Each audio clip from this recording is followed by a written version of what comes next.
Right, today we're preparing a ribeye roast. We're cutting it from a very large 6 kilogram slab here. And with a slab of meat this large, there's always going to be a fair amount of purge, which is myoglobin and water. It's not blood. Right, so I didn't realize my phone had died halfway through, so we're going to have to refer to another video on trimming and preparing a slab of meat. But in this particular case, what I've done is I've cut 5 steaks off either side, and these are beautiful cuts. We're looking at maybe 450 grams per slab of steak here. Now we've left with 3.5 kilograms of meat, center cut roast, and we're going to be tying this up and preparing this to take on some seasoning. See how beautiful this looks in cross section from either side. Now we're going to tie this steak up in order to hold its shape. In this particular case, it's a solid slab of ribeye, which doesn't really need the string, but for aesthetics, I'm just going to tie it up with some cooking twine.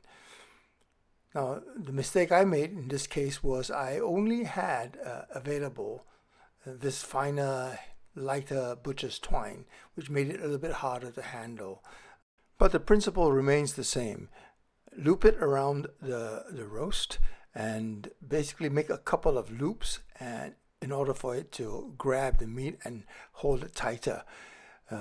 Then basically tie a thumb knot, hold it in place, and essentially use the long end of it and start looping it around the steak, trying to keep it as even as possible.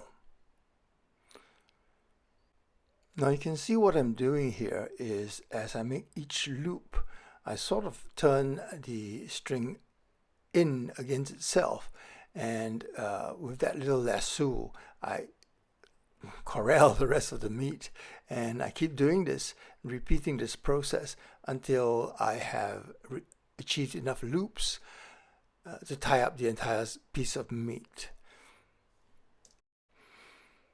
Now once I've placed enough loops to span the entire slab, what I need to do is then to cut a length that is long enough, a tail that's long enough so that I can loop it underneath the roast as well, and I circle each thread, each rib if you will, and wind up where I started, and I tie it up and basically finish that process.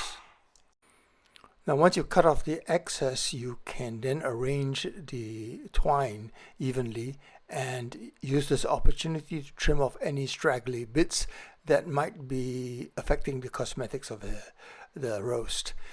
And so there you have it, a roast that's now ready to take on some seasoning.